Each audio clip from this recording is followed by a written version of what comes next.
Radio Manav Rachna 107.8 FM सुन रहे हैं आप। मैं हूं शादाब आपके साथ कार्यक्रम आत्मदर्शन में, और हमारे साथ आज स्टूडियो में मौजूद हैं राग लेखा दासी जी, चरणाश्रित युगाचार्य श्री श्री मद्भक्ति वेदांत नारायण गोस्वामी महाराज जी की शिष्या।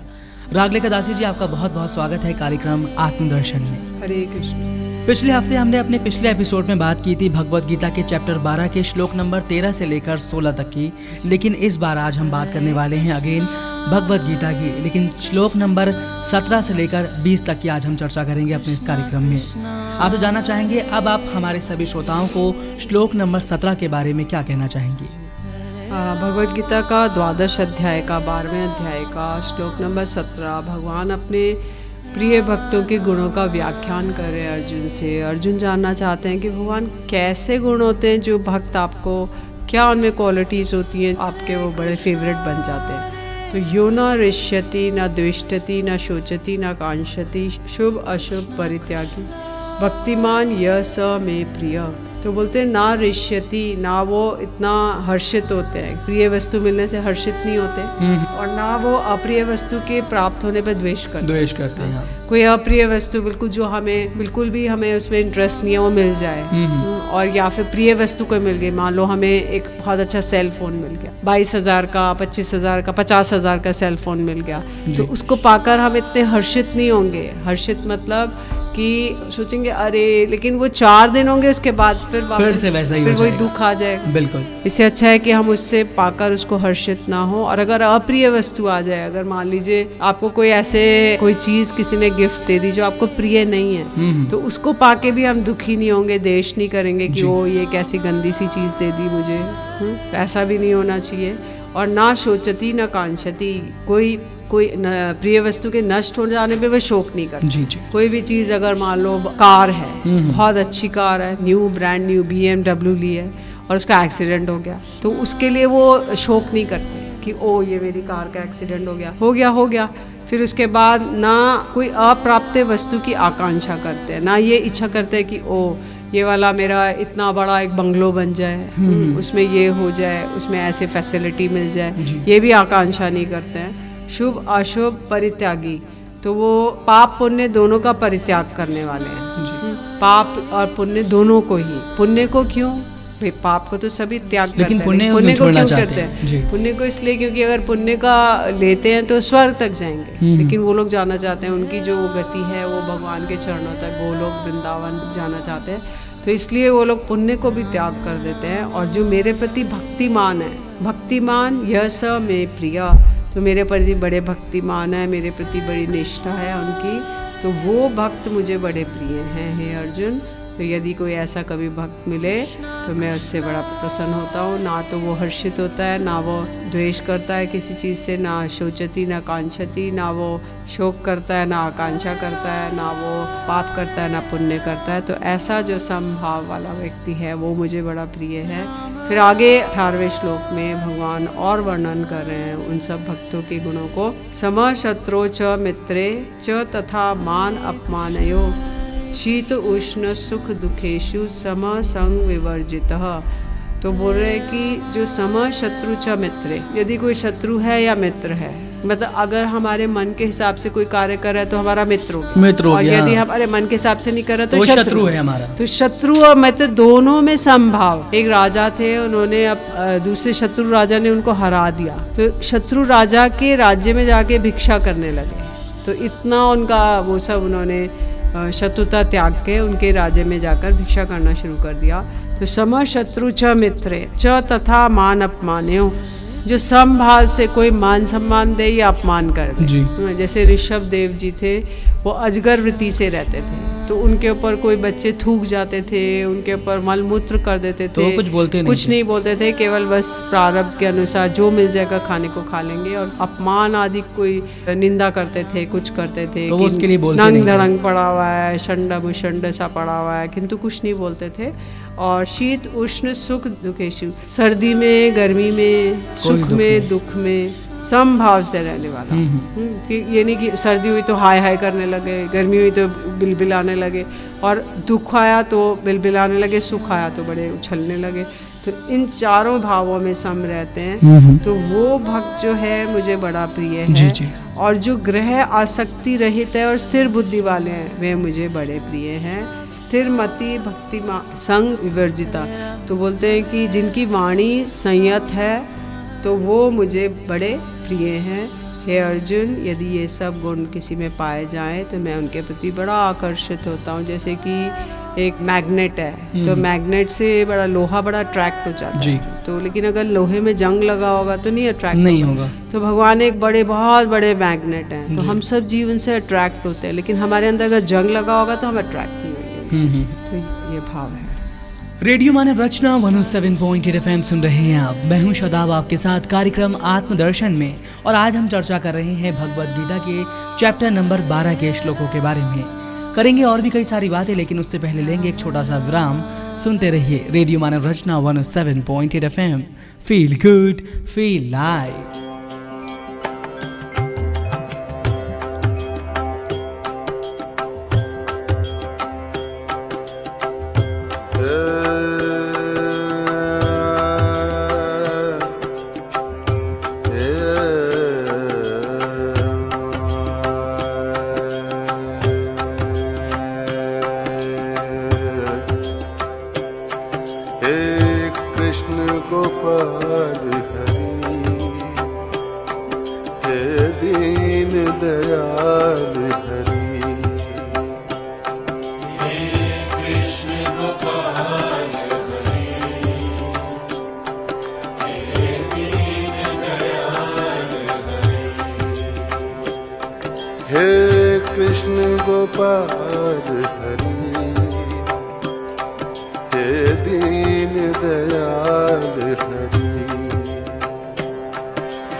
करता तुम ही कारण, तुम करता तुम ही कारण, तुम करता तुम ही कारण है परम कृपाल हरि।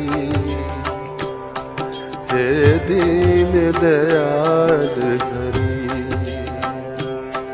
हे कृष्ण गोपाल हरि, हे दीन दयाल हरि, हे कृष्ण गोपाल हरि, हे दीन दयाल हरि। रथ हाके रणभूमि में और कर्म योग के मर्म बताए। रथ हाके रणभूमि में और कर्म योग के मर्म बताए। अजर अमर है परम तत्व यूं काया के दुख सुख समझाए। अजर अमर है परम तत्व यूं काया के दुख सुख समझाए। सखा सारथी शरणागत के, सखा सारथी शरणागत के, सखा सारथी शरणागत के सदा प्रतिपाल हरि। हे दीन दयाल हरि, हे परम कृपाल हरि, हे कृष्ण गोपाल हरि।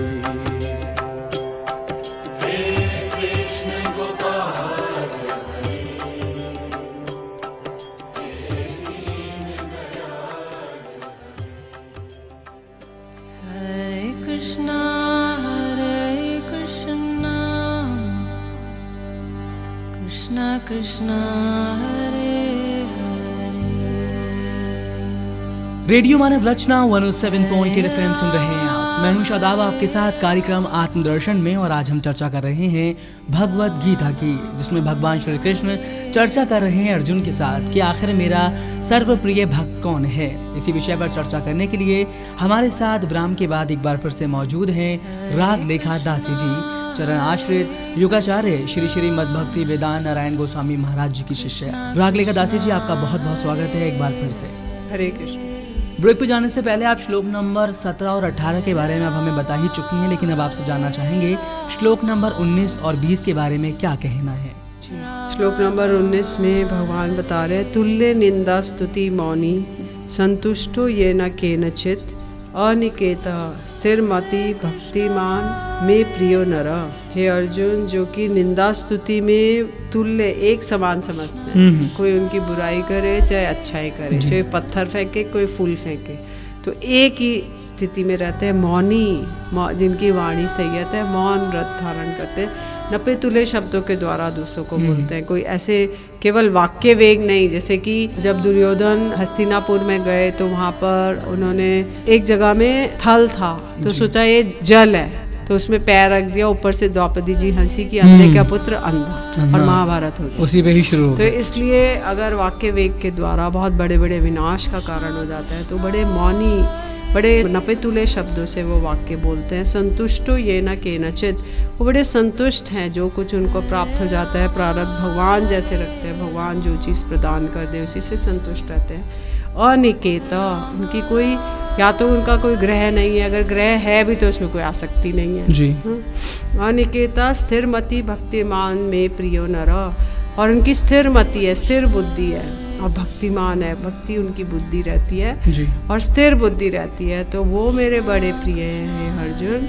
तो मैं ऐसे भक्तों को नहीं छोड़ सकता, क्योंकि इसमें बता रहे हैं कि अगर सर्दी गर्मी सुख दुख, और अगर इसमें समदर्शी रहेगा और कोई कुसंग नहीं करेगा, किसी की निंदा होने पे दुखी नहीं होगा, स्तुति करने पे सुखी नहीं होगा, भगवान कथा के अतिरिक्त कुछ नहीं बोलेगा, भगवत इच्छा से शरीर यात्रा के उपयोगी किसी प्रकार का स्वादहीन या स्वाद युक्त वस्तुओं में संतुष्ट रहने वाला। जैसे कि जड़ भरत जी थे, उनकी जो भाभियाँ, सौतेली भाभियाँ थी, वो उनको जला हुआ चावल नीचे जो होता था वो देती थी, और जो गाय के खाने वाली भूसी होती थी वो खाने को देती थी, फिर भी वो उनको कुछ नहीं कहते थे, चुपचाप खा लेते थे।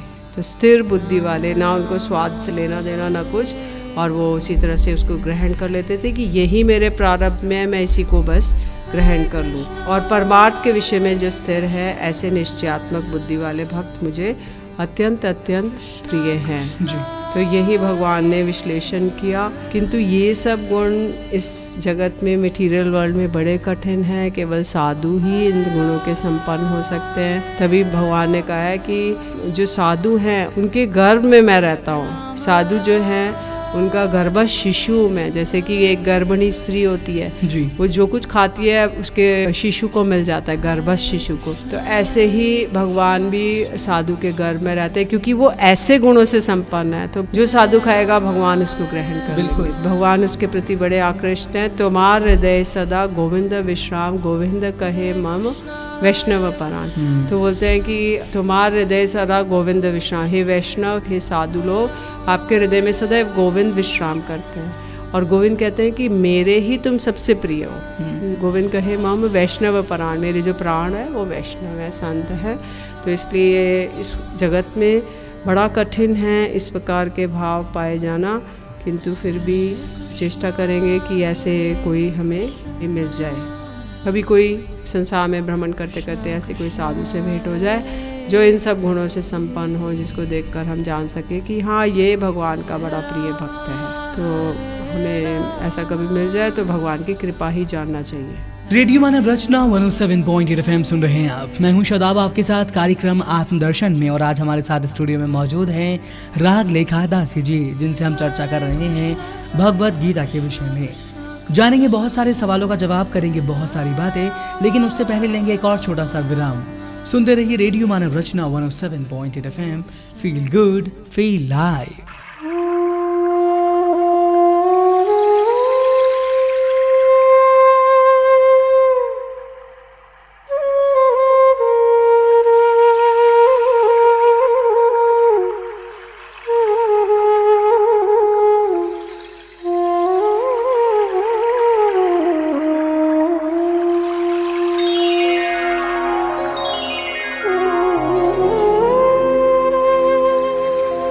तेरे हाथों सौंप दी जिसने जीवन डोर, कभी बिगड़ती ना सुनी उसकी नंद किशोर।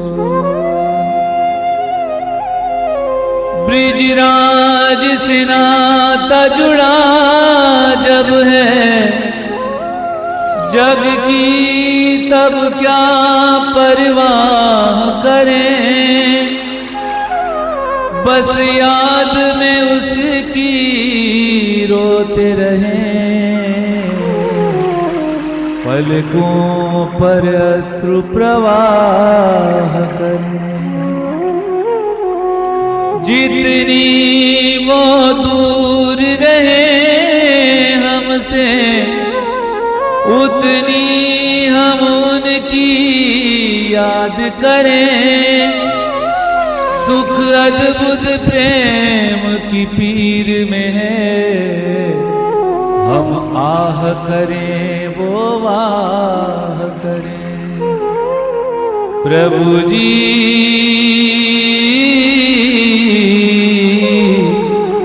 हरि जी मोरी लागी लगन मत तोड़ना।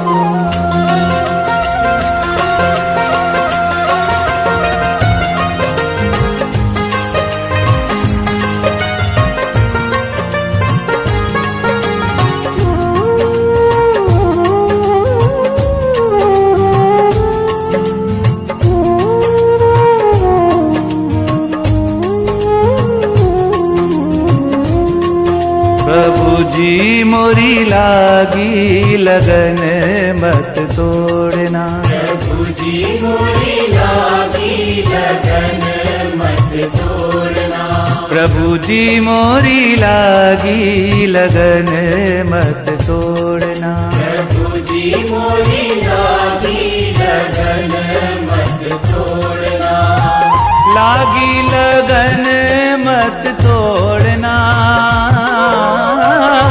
लागी लगन मत तोड़ना।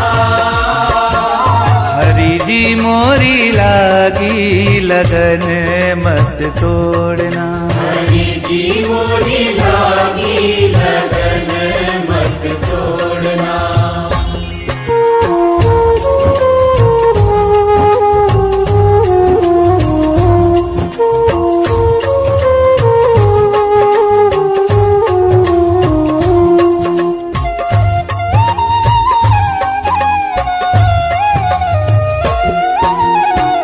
खेती बुआई मैंने तेरे नाम की।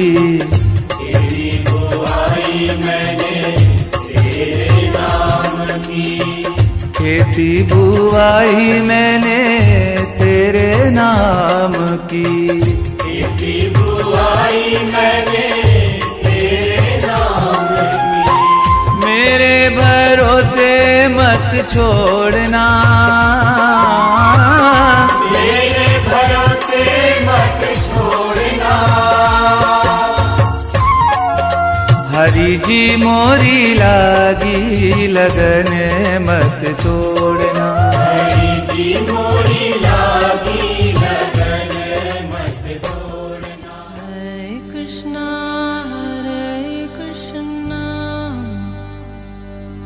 कृष्णा कृष्णा हरे हरे। रेडियो मानव रचना 107.8 FM सुन रहे हैं आप। मैं हूं शादाब आपके साथ कार्यक्रम आत्मदर्शन में, और आज हमारे साथ स्टूडियो में एक बार फिर से मौजूद हैं राग रेखा दासी जी, चरणाश्रित योगाचार्य श्री श्री मद्भक्ति वेदांत नारायण गोस्वामी महाराज जी की शिष्या। और आज हम चर्चा कर रहे हैं भगवत गीता के विषय में।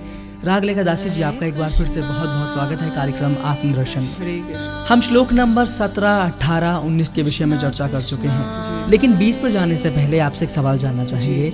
भगवान के प्रिय भक्त कौन है? क्योंकि भगवान ने बहुत सारी परिभाषाएं दी, बहुत सारे श्लोक दिए, लेकिन हर श्लोक में उन्होंने कहा है कि मेरे प्रिय भक्त। जानना चाहेंगे भगवान के सर्वप्रिय भक्त कौन है?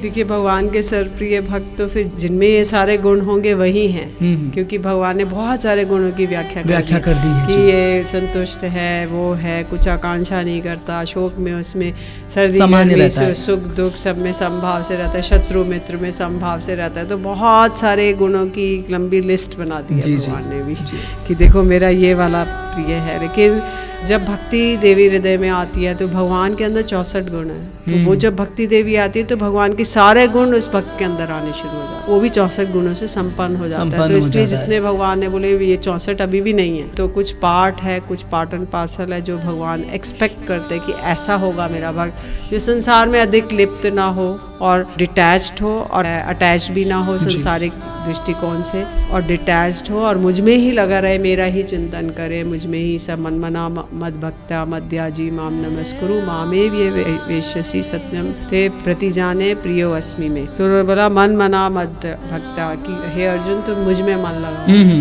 मद्याजी मतलब मेरी पूजा करो, माम नमस्कुरु बोले मैं पूजा नहीं कर सकता, मैं तो युद्ध में हूँ, तो मेरे को प्रणाम कर लो, और अगर तुम ऐसा करोगे तो तुम मेरे बड़े प्रिय बन जाओगे। ये तो बात हुई भगवान के सर्वप्रिय भक्त के बारे में कि वो किस तरह से भगवान को पा सकता है, लेकिन अब जानना चाहेंगे श्लोक नंबर 20 क्या कहता है। श्लोक नंबर 20 कंक्लूजन है चैप्टर 12 का। इसमें बोल रहा है यो तु धर्मामृत मिदम यथोक्तम पर्युपासते श्रद्धाना मत परमा भक्तास्ते अतीव में प्रिय। तो इसमें अर्जुन को बता रहे हैं कि जो उक्त उस धर्म रूपी अमृत की उपासना करते हैं वे सभी श्रद्धावान मेरे परायण भक्तगण मुझे अत्यंत प्रिय हैं जी। तो बोल रहे हैं कि जो इस प्रकार के जो मैंने वर्णन किए इस प्रकार के अमृत की उपासना करते हैं तो वो मुझे सारे भक्त बड़े प्रिय हैं, वो मुझे नहीं छोड़ते, मैं उनको नहीं छोड़ता, मैं सदैव उन पर निर्भर करता हूँ और वो ही मेरे प्राण है और आधार है।